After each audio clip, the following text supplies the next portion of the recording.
Mayam punamak ima indosa kaka ipal iche ibung ine inama punamak tarekhana hanna khoramjari hanadagi jengbri bechini na punamak chana buchangbri bechini na punamak chu rekhana hanna thagachari mayam aina comment se id kaino tawrudaba se id aina nabadai comment se id mobile jam pai jadana ne comment se id reply pingam daba mayam barau biroi id ngarang se aina comment se id khara reply tawge aina kaino tawru nungsiba mayam na aigi tamakta nungsiba id comment duga ne aina dum comment na kaino reply piradi dum comment paraga pidomina adugay dugan mayam ichinaw mayam ima di digay imaw isa puna mga nungsi kamen se ayunda piram ba adut kamen sing do ay ne eno taw bada haydi ay thamoy kasi khara nungsi ko mayam bu ay na hayni ngay laytana thagachari puna magtani ko ay na hay se adu mayam ta haipirab ko aina ai di harau na mayam na nungsiba kamen mayam don suk jame nungsiba kamen ai gi tamak ta mayam se na piram base ai su jam na harau re si aina ai di mayam bu hainingai leitana thagachari hai se asigi wahai dagi phajaba ai di manipuri sininaw asam gi ai di puna mangna na ai ingang khangde ahan khangde ko ai gi thak thongba khangde ai gi kha ai di isa imo khangde puna maksuna adona amta haibiro kon nungsiba wahaise aise hainingai leitana ai di mayam da thagachari haiba sigi nungsiba sika se haidoi se mayam khara haibiro ko aduga mayam gi nungsiba se gi comment se nungsiba ai gi tamakta mayam se ai di chinaw puna mangna ai di ai nabai siga su kyam nungsiba comment pirami ko ai di du ai du nungsiba comment sing du ai nari ngai da ne adu ai di du gai du mobile kam bai bangam deba adu gai du comment sing du ai di paramadi ai se jang na ka phagada mali ko as nungsibana mayam da hainingai leitana aduga aina khangdaba su mayam na haibirakpagi ai di amuka hainingai leitana thagachari ko ai di anuga aduga mumita wai du atai su mayam hairei ko atai du maming haiba ngamde warau bigano ai maming do kaugare aduna ne ai se khangde ai ba ai naba phagalakpagi matungda uti se chaba jai jade ai se ai di aina smai tawbani ko momita waina ai di ai se khechi jam pame ba momita wai gi ai di na video ma jengo ma khechi chabai atta da ina de khechi se saning bai to ai di khechi de pambani na khechi chaba ubo de khechi saning ba aduga aina moto se nungdang da tinga thamambane ba aina ngaura sage ana aduma khechi chabagi video jengura aisu khechi thonge de motor du na utti thonge aise khangdaba tasengna khangdaba ne ai na phagalak chumme bam ai de chinaw mayam na haibirakpado karigi ai di khoi isa ka sum tawdaba utti se jamcha chalaga isa se dum mane ba ai si di khangdaba ai di khangde du jamna di chagi de utti chawa numita igona ka sum su tawde ko dega anona hairapani ko aina sajibugi do ai isangamdaba du ko sajibu se tawni tawro ya se ai di mafam marang khangdrabane aduga ai puroi bada de aina haibane ba dum hinjang na pi dum leiro ai ngamade sajibu se kaino laira kat kari ai sajibugi mamang ai di sajibu mamang ai gi jamna ai di akhoi gi asi ana jam uyeba du numito isa su kha phara do ne katle ko du se siga delhi da ne akhoi gi kwa zone ba de ya khoi na hojai assam manipur da dumaina kaisum zone de ba se bu kwa gi dukanam bu de dumaina ne ba dumaina de la su phang da ba dumaina mathang chahi da jum da oita de anu na haira puna mak kaino tawga ai jamna ꯊꯥꯒꯠꯆꯔꯤ ꯅꯨꯅ ꯑꯗꯨꯃꯥꯏꯅ ꯍꯥꯏꯕꯤꯔꯛꯄꯗꯣ ꯑꯩꯗꯣ ꯅꯥꯅ ꯍꯥꯏꯗꯤ ꯀꯩꯅꯣ ꯇꯧꯕꯗꯨ ꯅꯨꯃꯤꯠꯇꯣ ꯁꯖꯤꯕꯨꯒꯤ ꯊꯣꯡꯕ ꯊꯥꯛꯄ ꯂꯣꯏ ꯄꯨꯝꯅꯃꯛ ꯂꯥꯏ ꯀꯠꯄ ꯂꯣꯏꯔ ꯆꯥꯕ ꯂꯣꯏꯔꯒꯁꯨ ꯑꯩ ꯏꯁꯥꯁꯦ ꯍꯥꯏꯗꯤ ꯅꯨꯡꯊꯤꯟ ꯄꯨꯡ 3-4ꯗꯩ ꯑꯃꯨꯛ ꯑꯔꯨꯝ ꯍꯧꯅ ꯊꯛ ꯊꯛ ꯊꯛ ꯊꯛ ꯂꯥꯏꯍꯧ ꯍꯧꯅ ꯑꯗꯨꯝ ꯑꯃꯨꯛ ꯑꯣꯏꯈꯔꯦꯀꯣ ꯑꯗꯨꯃꯥꯏꯅꯅꯦꯕ ꯑꯗꯨ ꯏꯆꯤꯟ ꯏꯅꯥꯎ ꯄꯨꯝꯅꯃꯛ ꯌꯥꯝ ꯅꯨꯡꯁꯤꯔꯛꯄꯁꯦ ꯍꯥꯏꯗꯤ ꯌꯥꯝ ꯅꯨꯡꯁꯤꯕ ꯀꯃꯦꯟ ꯃꯔꯛꯇ ꯕꯦꯠ ꯀꯃꯦꯟ 10 ꯂꯥꯛꯄꯁꯦ ꯑꯁꯤꯗꯤ ꯅꯨꯡꯁꯤꯕ ꯀꯃꯦꯟ ꯃꯌꯥꯝꯗꯨꯅ ꯈꯨꯝꯖꯤꯟꯈꯔꯦ ꯍꯥꯏꯕ ꯑꯩꯁꯦ ꯉꯁꯤꯗꯤ ꯃꯨꯛꯕꯥꯡꯗꯤ ꯇꯧꯒꯦ ꯍꯥꯏꯅ ꯄꯨꯔꯛꯄꯅꯤ ꯏꯆꯤꯟ ꯏꯅꯥꯎ ꯃꯌꯥꯝ ꯑꯩ ꯋꯥꯔꯤ ꯌꯥꯝ ꯅꯨꯡꯁꯤꯕ ꯀꯃꯦꯟꯁꯤꯡꯗꯣ ꯇꯧꯕꯤꯔꯛꯄꯗꯣ ꯑꯩꯕꯨ ꯐꯔꯣꯁꯨ ꯍꯥꯏꯔꯛꯄ ꯑꯗꯨꯒ ꯑꯩꯒꯤꯗꯃꯛꯇ ꯏꯁꯣꯔ ꯈꯣꯏꯔꯝꯕꯤꯕ ꯄꯨꯝꯅꯃꯛꯇꯣ ꯑꯗꯨꯁꯤꯡꯗꯣ ꯑꯩ ꯉꯔꯥꯡ ꯀꯃꯦꯟꯁꯦ ꯔꯤꯄ꯭ꯂꯥꯏ ꯇꯧꯕꯗ ꯐꯪꯅꯔꯦꯕ ꯑꯗꯨꯒ ꯑꯩ ꯍꯥꯏꯅꯤꯡꯉꯥꯏ ꯂꯩꯇꯅ ꯑꯩ ꯉꯁꯤꯁꯦ ꯃꯨꯛꯕꯥꯡ ꯑꯃ ꯇꯧꯗꯕ ꯌꯥꯗꯦ ꯃꯌꯥꯝ ꯄꯨꯝꯅꯃꯛꯇ ꯑꯩꯒꯤ ꯋꯥꯔꯤꯁꯦ ꯐꯣꯡꯗꯣꯛꯄ ꯍꯥꯏꯗꯤ ꯍꯔꯥꯎꯃꯟꯒꯤꯅꯅꯦ ꯁꯨꯃꯥꯏꯅ ꯑꯩꯕꯨ ꯅꯨꯡꯁꯤꯕ ꯃꯌꯥꯝꯁꯦ ꯂꯩ ꯍꯥꯏꯁꯦ ꯑꯗꯨ ꯉꯁꯤꯁꯦ ꯉꯥꯁꯤꯡ ꯂꯩꯔꯦ ꯉꯥꯁꯤꯡꯁꯦ ꯐꯅ ꯌꯥꯝꯃꯦ ꯁꯤ ꯈꯔ ꯍꯥꯏꯗꯤ ꯇꯥꯎꯔ ꯊꯝꯃ ꯆꯝꯊꯣꯡꯗꯁꯨ ꯆꯥꯕ ꯌꯥꯅꯤ ꯍꯥꯏꯕ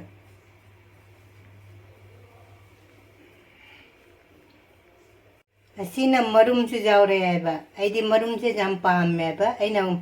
ꯃꯔꯨꯝ ꯌꯥꯎꯕ ꯉꯥ ꯂꯧꯔꯧ ꯍꯥꯏꯕ ꯍꯥꯎꯔꯅꯤ ꯉꯁꯤꯗꯤ ꯉꯥ ꯃꯔꯨꯝꯁꯨ ꯌꯥꯎꯔꯃꯤꯅ ꯉꯥ ꯀꯟꯅ ꯇꯥꯎꯔꯤ ꯍꯧꯖꯤꯛ ꯇꯥꯎꯔꯛꯑꯒꯦ ꯉꯥꯁꯦ ꯈꯥꯡ ꯁꯥꯈꯔꯦ ꯍꯥꯏꯕ ꯑꯗꯨꯅ ꯈꯥꯡꯁꯦ ꯄꯨꯡꯀꯥ ꯀꯥꯔꯦ ꯉꯥꯁꯦ ꯀꯣꯠꯊꯣꯛꯄ ꯌꯥꯔꯦ ꯀꯣꯠꯊꯣꯛꯑꯒꯦ ꯉꯥ ꯉꯧꯕꯗꯤ ꯂꯣꯏꯔꯦ ꯉꯥ ꯇꯥꯎꯕ ꯂꯣꯏꯔꯦꯕ ꯎꯕ ꯈꯥꯃꯦꯟ ꯑꯁꯤꯟꯕꯒ ꯉꯧꯔꯤ ꯉꯥ ꯇꯥꯎꯕꯗꯤ ꯂꯣꯏꯔꯦ ꯍꯤꯟꯖꯥꯡ ꯉꯥ ꯊꯣꯡꯕꯒꯤ ꯃꯍꯤ ꯍꯥꯞꯄꯦ ꯁꯧꯒꯠꯂꯛꯑꯒ ꯉꯥ ꯍꯥꯞꯆꯟꯒꯦ ꯉꯥ ꯊꯣꯡꯕꯁꯦ ꯐꯖꯅ ꯁꯧꯔꯦ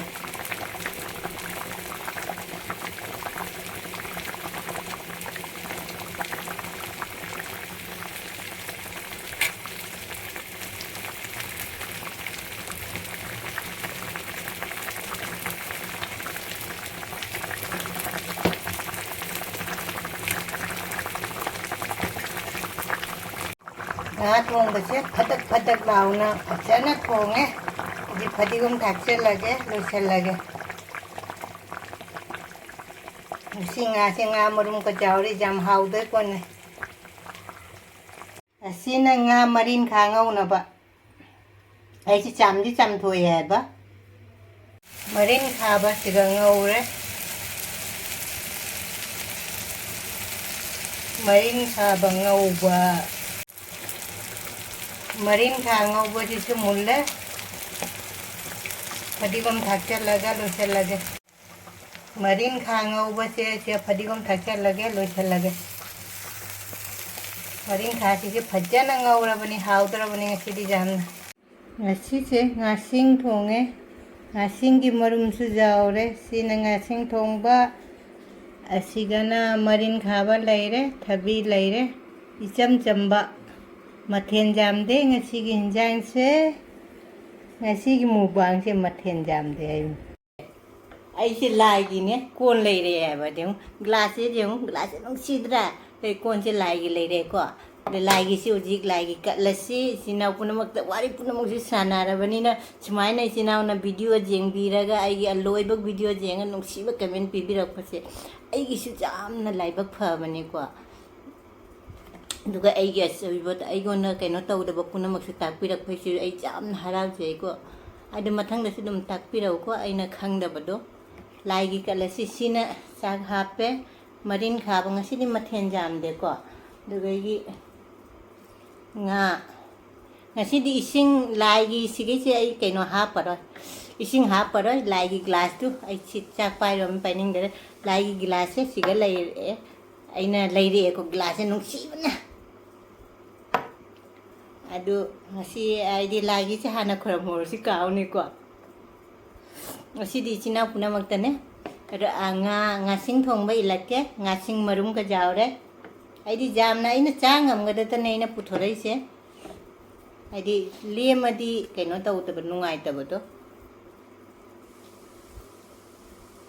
ꯉꯥ ꯃꯔꯨꯝꯒ ꯂꯣꯏꯅꯅ ꯏꯜꯂꯛꯀꯦꯀꯣ ꯑꯩꯗꯤ ꯉꯥ ꯃꯔꯨꯝꯁꯦ ꯌꯥꯝ ꯄꯥꯝꯃꯦꯕ 이참 짬매 ngasi 짬토 아이디 짬보다 taugai tauba 짬보다 tau드라 세 이치나 punamakta니까 이나 nga marunga loinana ilisi punamakta니까 아이제 잠 창독나 와시 잠 그no 또 아이제 농아이만기나 농시바 커멘팅도 빠르고도가네 아이디 ngasi 아이디 mukbang지 tauda jade haina porakman heba isna punamakta ingramina chaba haurage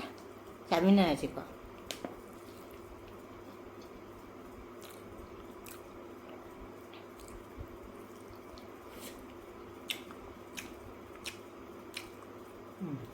mahal kagak kange abuja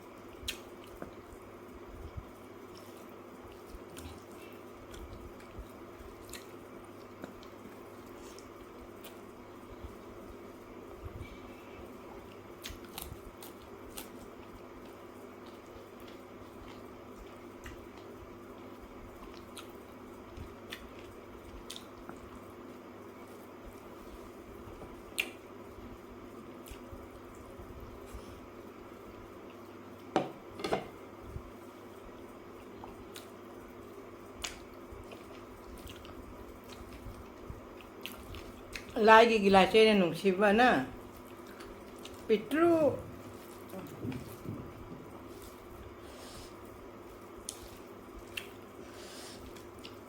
lối cào của đấy là khăn rồi cái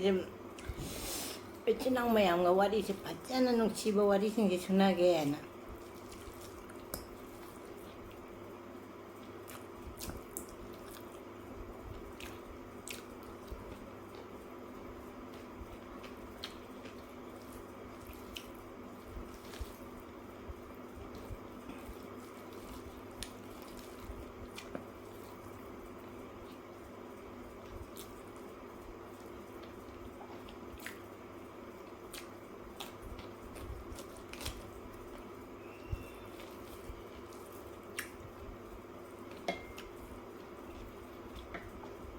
nga thongba kuide chadaba chadabana sineba khoina amukho nga layeba nga laybado nga do ai du tanja do achinje mahau ba khangdaba adu mahau do khangdaba do nga sing do chai do leibak chawa do mai tawre ka sum mahau khangdaba adu ga nga se charo si ena chaja ngachidi aina nga chaba video jengbu do nga chaningaba adu nga laydawa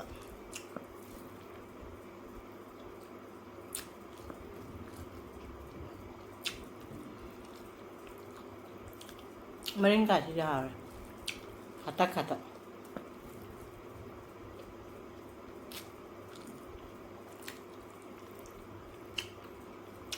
Mayam na kay hay na igon na ining tagot pahay kata kasi hay bahay te ko ay video je namneng de naru budai keno to budai na kam ngarang kamen reply piro budai de Mayam nungshiba kamen mayam le rambado ado na ngasi video se nam da jade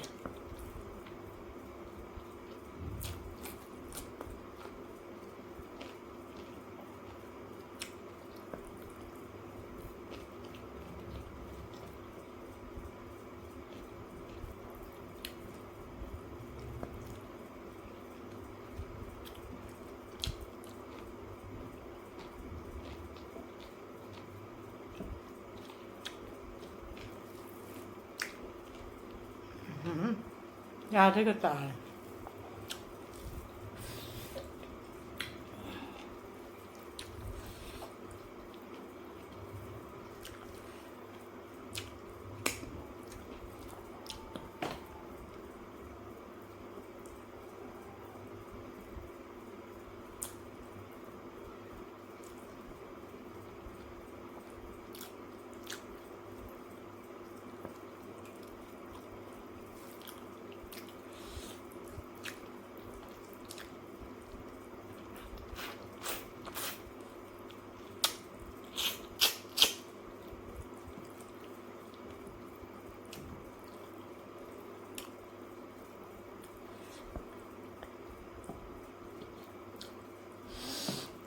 ꯑꯩꯒꯤ ꯏꯆꯥꯅꯨꯄꯤꯒ ꯆꯥꯛ ꯆꯥꯔꯋꯥꯏꯗ ꯃꯇꯝ ꯐꯪꯕꯗꯅ ꯏꯆꯥꯅꯨꯄꯤꯒꯤ ꯄꯥꯔꯛꯀꯦ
ngasi nga thongsidi hawramme maring khangawsi hawre mathendi jamdre hawde hawre nga mache dama lehawre marin khaba khaga lehawre hawre isina mayamgi nungshiba comment do ai kaino tawbada jam nungsigare aduga